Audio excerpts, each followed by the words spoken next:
Hi everyone and welcome back to the garden, or today at least the polytunnel. It's just rained and there's another rainstorm on the horizon slowly heading over, so I thought it's a good day to shelter out in here. And today is just a quick video looking at the plants I'm using to help fill out the garden here. These are plants that are all easy to grow, cheap to buy and help fit in with that tropical look. So with us here, we actually moved in last August. And I've planted out a lot of my bamboos, palms, tree ferns. I've given them a good spacing, and these are all plants that will fill out over time. So I've got a lot of areas of soil in between it that I want to fill in this year. And obviously I've got a lot of seeds already on the go. I've got a lot of plug plants that I've already planted a few weeks ago. But I just want to add a few more bits to it, just to help really give it that packed leafy jungle look. So today I want to go through a few of those ideas, and hopefully they'll help you with your garden this year. But firstly, you're probably wondering why there's so many plants here in the polytunnel when it's absolutely fine to plant most outside now. And the reason is just it's been quite a slow spring. This polytunnel was more of a temporary structure for me, and I've used it for overwintering some plants, protecting some from those sort of late spring frosts, as well as bringing on a lot of my seeds and small plug plants now it's warmed up a bit. So that knock-on effect of it being a really cold spring has pushed everything back. A lot of my seeds didn't get started till a lot later, and a lot of the cannas in here have only just started growing, whereas in previous years they'd already be pretty decent sized plants now and already in the garden. So it's been a bit of a slow start to the year, but with my circumstances, with building the garden as well as putting the summer planting out, it's worked quite well, and I'm actually going to leave a lot of them in here for maybe another few weeks, because that extra heat, especially while we've got quite a cold May forecast, the extra heat and humidity and protection in this polytunnel will help them grow a lot faster. So when I want to plant them out in a few weeks' time, they'll hopefully be bigger, stronger plants and already have more of a presence in the garden. But if you've bought a lot of these plants, like the cannas, bananas, gingers, you should be absolutely fine to plant them out now. And today I just want to look at a few of the little plants I would go for to help fill in those gaps in your garden. Plants that you can probably take out if need be later on in the year as other plants start to grow. Now we're in mid-May, it's probably too late to sow a lot of tropical plants from seed, especially the ones that could take a while to germinate. Or plants like cannas, which if you sow them now, although they might germinate quickly using the boiling water method, you might not get them to flower this year, which is obviously the main attraction for growing them in the first place. But there's still some varieties that you can try that will form big plants this year. And the first of those is the one that you saw in a previous video, Ricinus. These are actually bought from Amazon. I'll put the link in that last Ricinus seed growing video, and I'll add it to this one as well. I think they're $1.49 a packet for maybe 15 or 20 seeds. I bought a few packets and I stowed them all a couple of weeks back as a sort of insurance policy. I did sow some Ricinus early in the spring, but a lot of them didn't germinate this year, which I don't know if it was just down to a batch of seeds, maybe they've been stored too long in a drawer. But I got another batch a couple of weeks ago, I set them growing, and a lot of them have already sprouted, and some of them are as far on as this already. So with the extra heat in the polytunnel and the extra light at this time of year, these will grow quickly, and if anything they won't be that far behind the ones that were sowed a month or 6 weeks ago. So much so that I've actually sowed another batch this past weekend. I got some more blue giant seeds, so we'll see how it works anyway, but I'm pretty confident that with a good start in the polytunnel here, these will be big plants this year, so it's definitely not too late to buy some of those. In addition to the Ricinus, I have got some seeds that I'll be direct sowing. So these are essentially just pushed straight into the ground where you want them to grow. Obviously it does help if you prepare the soil and get rid of the weeds first, but I'll be using these to fill in the gaps, especially around the sort of plants while they sort of fill out over the next few months. And worst case, if you have to get rid of some of these, it's not the end of the world, especially with the first one, and that's Nasturtiums. So they're really common, really cheap plant. You can buy a packet like this for maybe £2 or £3, and you usually get between 30 and 60 seeds.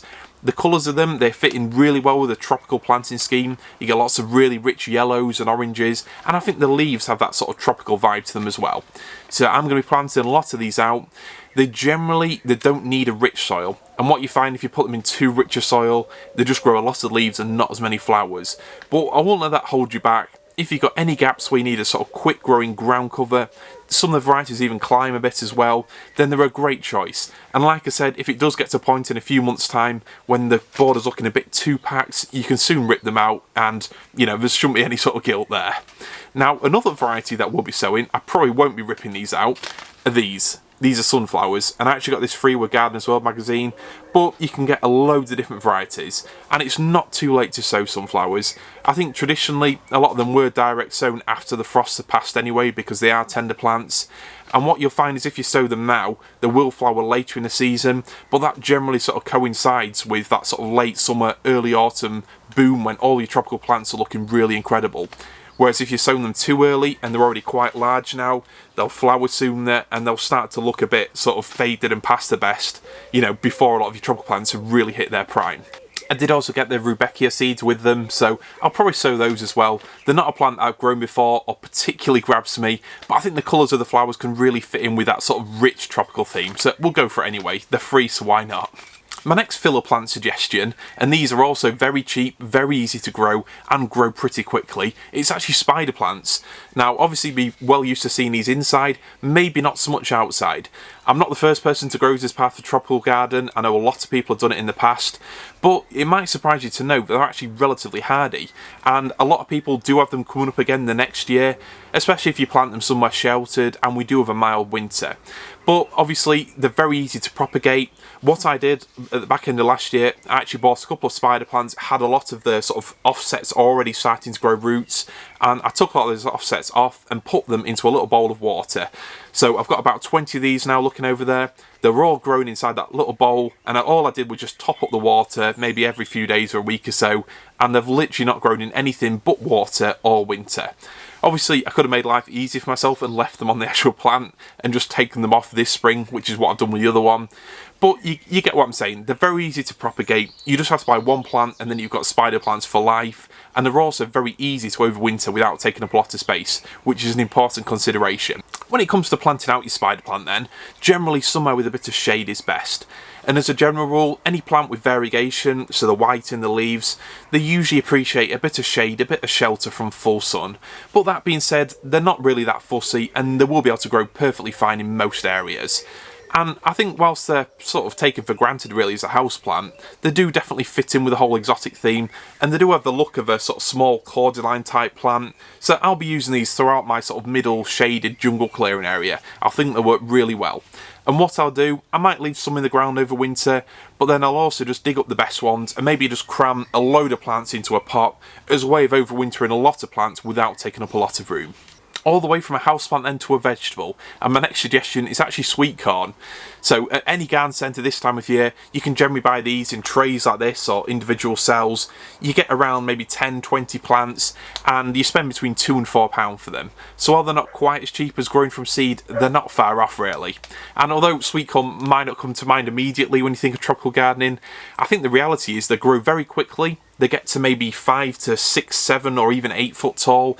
And they definitely fit in with that whole sort of tropical vibe.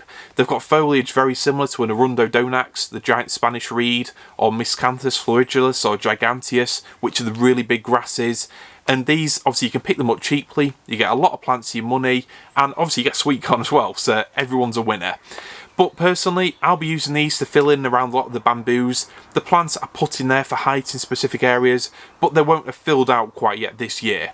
So obviously I could put miscanthus grasses around them, but those would stay there every year and keep coming up. Whereas these sweetcorn, they'll let you be experimental. You can try height in one area, or you can maybe just sort of, keep them in the ground while your other plants catch up. And at the end of this year, rip them out and, no problem, put them straight in the compost.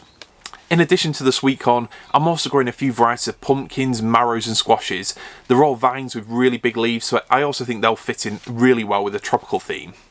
The last plant for today is probably the #1 plant I've been asked about this spring, and it's Coleus. So these are the plugs that I got maybe a few weeks ago now. They've grown quite a bit and they will stay here in the polytunnel for another few weeks just to bulk up that bit more. And a lot of people ask where I got them from. I actually get mine from Dibley's Nurseries. Usually I go for China Rose, but unfortunately this year I didn't order them in advance. I left it a bit late, and for some reason there was quite a big demand on China Rose. Maybe I shouldn't have mentioned it in my videos, maybe I've shot myself in the foot there. Never mind, I decided to go for Crimson Ruffles instead, which I'll be honest, it doesn't grab me in the same way that China Rose does, but they'll still be nice plants, and I think as they get bigger, that pink will start to come out more, and they'll have that really vivid contrast that I actually like China Rose for. So I tend to buy them from there, and you do pay around £2 a plant, which is quite expensive as just a sort of bedding filler plant that won't survive winter. Obviously you can take cuttings over winter, but last year I didn't have enough room to actually overwinter some. This year hopefully I will have a greenhouse and I will be able to do it. But they're generally plants that won't tolerate temperatures much under 10 degrees, so ultimately they are pretty much a bedding plant. But the main advantage of buying them in plugs is that you can choose the exact varieties you want. if you want to save some money and you're not too fussy on a specific variety, then you can actually get them from Yew Garden. And it's not a seller I'd usually sort of recommend or buy from. I tend to go to individual or specialist sellers rather than just sort of like the big catalogue companies, especially for palms and plants like this. But these Coleus, they're obviously a lot smaller than the Dibbly ones that I showed you, but you get 40 for $11.99. And they're called the Wizard Mix. I think you get seeds and you get a variety of these pinks, yellows, oranges and reds.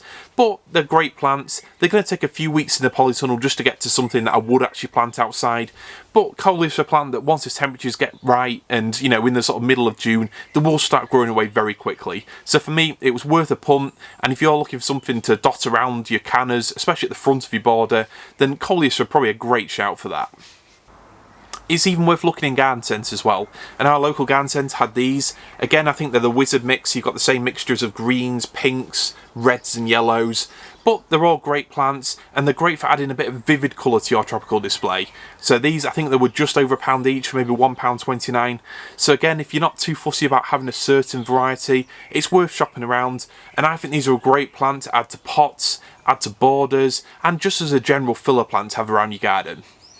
So hopefully there's some good ideas for you, whether you've just started your tropical garden in this last few weeks, or you've already got some plants together, but you feel that your border or display is just missing that certain little bit of something.